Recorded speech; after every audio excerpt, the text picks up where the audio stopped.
Assalamualaikum warahmatullahi wabarakatuh. Perkenalkan, nama saya Sutran Aryono dari kelas A8, mahasiswa PJJ PAI UIN SSC Cirebon.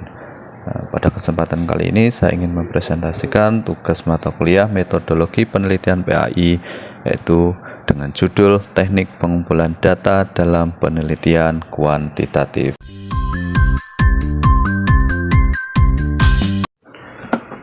Baiklah, sebagai pembuka, saya selaku penulis mengucapkan puji syukur alhamdulillah kehadirat Allah SWT yang telah memberikan hidayahnya kepada saya sehingga saya dapat menyelesaikan tugas mata kuliah metodologi penelitian PAI ini, yaitu yang berupa artikel ilmiah dengan judul Teknik Pengumpulan Data dalam Penelitian Kuantitatif. Dan saya ucapkan terima kasih kepada Bapak dosen Dr. Heru Prayogo MPD selaku pembimbing mata kuliah metode penelitian PAI. Mudah-mudahan apa yang saya tulis dan saya sampaikan ini dapat bermanfaat untuk kita bersama.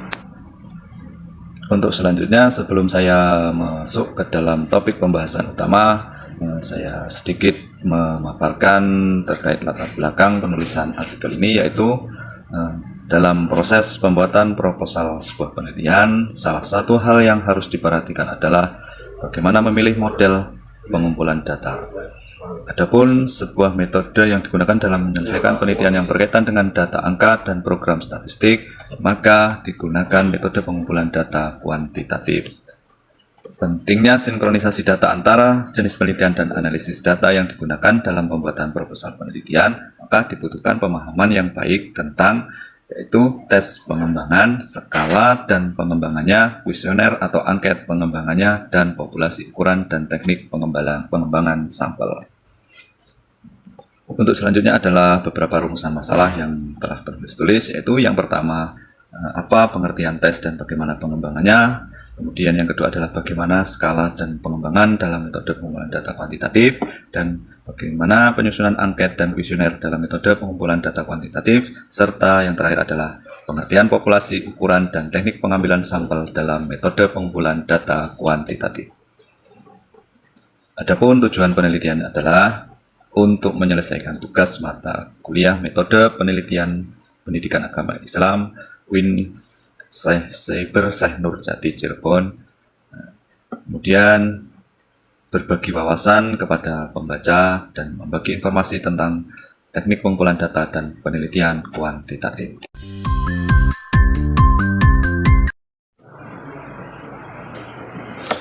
Baiklah, berikutnya adalah saya akan memaparkan terkait tentang dari inti dari pembahasan artikel saya yang berjudul Teknik Pengumpulan Data dalam Penilaian Kuantitatif, yang secara umum terdapat 4 pembahasan, yaitu yang pertama tentang tes dan bagaimana pengembangannya, yang kedua adalah tentang skala dan pengembangannya, kemudian penyusunan angket dan kuesioner dalam pengembangannya, serta yang terakhir adalah bagaimana populasi, ukuran, dan teknik pengambilan sampel dalam metode pengumpulan data kuantitatif. Baiklah, sebelumnya saya akan menjelaskan dulu terkait pengumpulan data.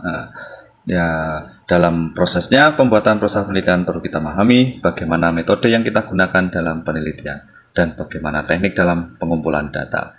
Metode penelitian merupakan studi mendalam dan penuh dengan kehati-hatian dari segala fakta. Sedangkan metode penelitian kuantitatif adalah sebuah metode penelitian yang di dalamnya menggunakan banyak angka, mulai dari proses pengumpulan data hingga penafsirannya. Adapun definisi pengumpulan data sendiri adalah tahapan penelitian di mana peneliti melakukan kegiatan untuk menemui responden penelitian dan meminta mereka untuk mengisi angket penelitian. Dalam pengumpulan data, maka dibutuhkan alat yang disebut dengan istilah instrumen. Adapun definisi instrumen menurut Darmadi adalah sebagai alat untuk mengukur informasi atau melakukan pengukuran. Memasuki pembahasan yang pertama, yaitu terkait tes dan pengembangannya. Yang pertama adalah perlu kita ketahui apa pengertian atau definisi dari tes sendiri. Adapun definisi dari tes menurut pendapat salah satu ahli, yaitu menurut Widoyoko adalah salah satu alat untuk melakukan pengukuran, yaitu alat untuk mengumpulkan informasi karakteristik suatu objek. Beberapa hal yang harus dipahami dalam pengembangan tes diantaranya yaitu yang pertama adalah tujuan daripada tes, yaitu untuk mengetahui penguasaan peserta didik pada kompetensi atau subkompetensi tertentu setelah diajarkan. Yang kedua adalah kisi-kisi tes atau biasa juga disebut dengan blueprint test, disajikan dalam bentuk tabel matriks yang memuat spesifikasi soal-soal yang akan dibuat.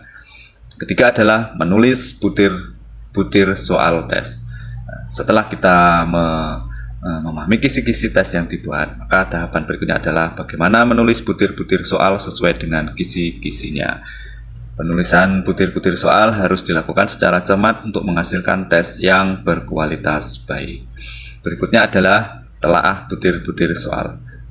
Setelah butir-butir soal tes dibuat, selanjutnya perlu ditelaah untuk memeriksa barangkali masih memuat kesalahan atau kekurangan dan ketidaksesuaian dengan kisi-kisi yang telah dibuat tadi. Berikutnya adalah penggunaan pendekatan kuantitatif dalam validasi muatan.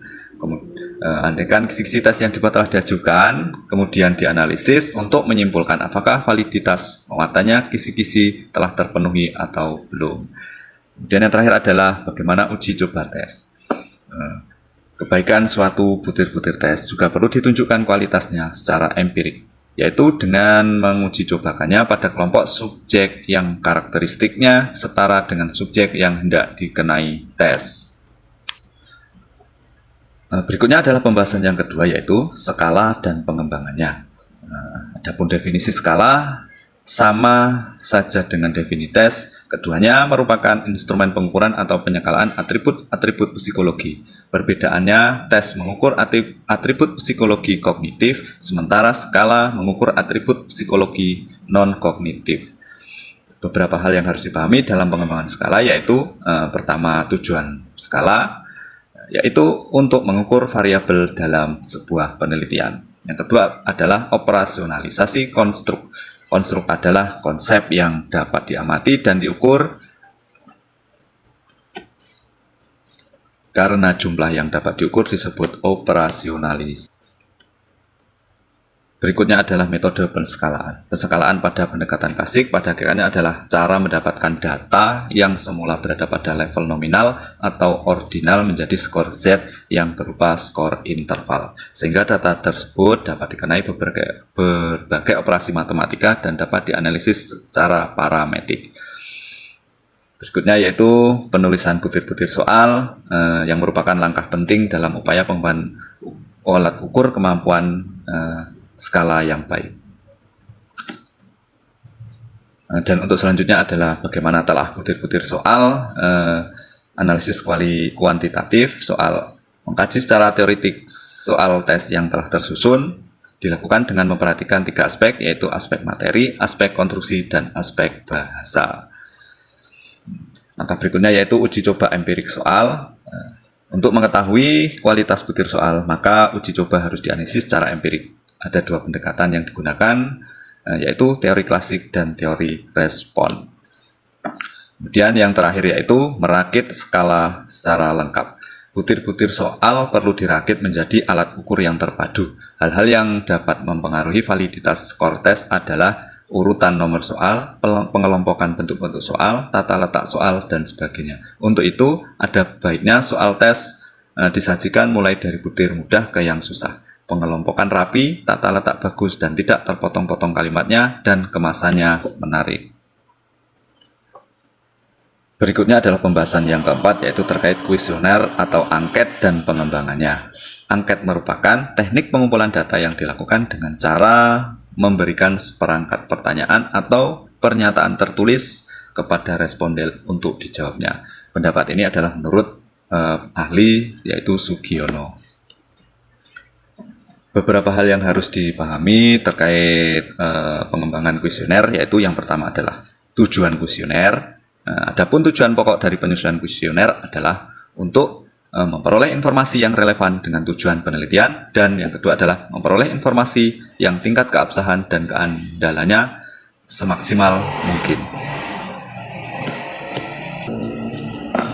Berikutnya adalah langkah-langkah dalam menyusun kuesioner. Adapun langkah-langkah yang secara umum dalam penyusunan kuesioner adalah yang pertama tahap penyusunan, yang kedua adalah tahap uji coba. Adapun dalam tahap penyusunan, menyusun matrik atau kisi-kisi pertanyaan yang akan dituangkan dalam kuesioner, kemudian menyusun kuesioner harus dipertimbangkan bentuk kuesioner yang akan disusun. Tiga, pertanyaan-pertanyaan yang akan diajukan dalam kuesioner harus dipertimbangkan. Kemudian yang keempat, banyaknya pertanyaan yang diajukan dalam kuesioner harus dipertimbangkan juga. Yang kelima adalah bentuk-bentuk pertanyaan yang diajukan harus dibuat sebaik mungkin. Yang keenam adalah membuat petunjuk pengisian sesuai dengan format bentuk pertanyaan yang mencerminkan cara-cara pengisian. Dan yang ketujuh adalah membuat pengantar. Namun yang kedua tahap uji coba, yaitu setelah kuesioner selesai disusun, sebelum disebarkan atau dikirimkan kepada responden, terlebih dahulu harus dilakukan beberapa hal, yaitu yang pertama mendiskusikan kuesioner, yang kedua menguji cobakan kepada sejumlah unsur populasi penelitian yang bukan sampel. Pembahasan yang terakhir adalah terkait populasi, ukuran, dan teknik pengambilan sampel. Yang pertama adalah populasi. Adapun definisi populasi menurut Paul J. Blomer dan Robert Forsyth adalah bahwa populasi sebagai totalitas objek atau individu tempat pengacuan atau referensi dibuat berdasarkan pengalaman yang dijumpai dalam sampel. Yang kedua adalah sampel. Sampel adalah responden yang terpilih dari anggota populasi yang akan dijadikan responden, dan dengan demikian sampel adalah bagian dari populasi. Teknik dalam pengambilan sampel terdapat 5 teknik, yaitu yang pertama pengambilan sampel acak sederhana, kemudian pengambilan sampel acak sistematik, pengambilan sampel acak distratifikasi, pengambilan sampel acak gugus sederhana, dan terakhir adalah pengambilan sampel acak gugus bertahap.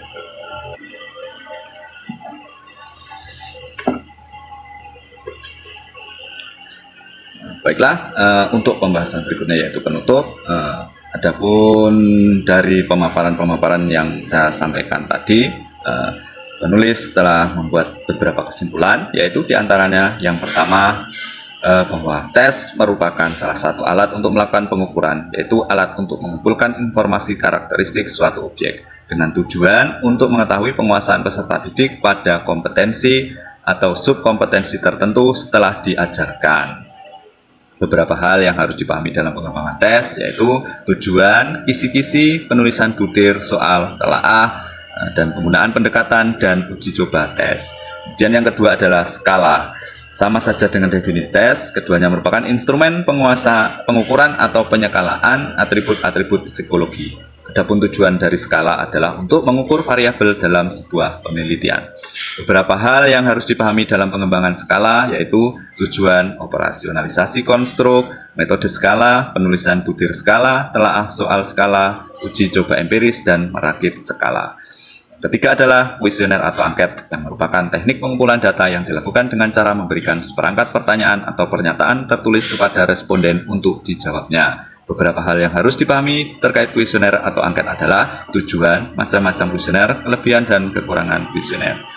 Dan yang terakhir adalah populasi adalah totalitas objek atau individu tempat pengacuan atau inferensi dibuat berdasarkan pengalaman yang dijumpai dalam sampel. Sedangkan sampel adalah responden yang terpilih dari anggota populasi yang akan dijadikan responden. Dengan demikian, sampel adalah bagian dari populasi.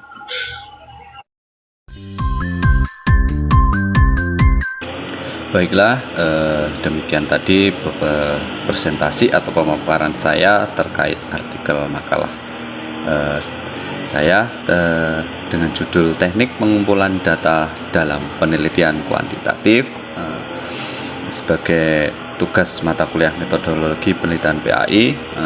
Apabila dalam penyampaian saya ada kekurangan dan kelebihan, saya mohon maaf yang sebesar-besarnya.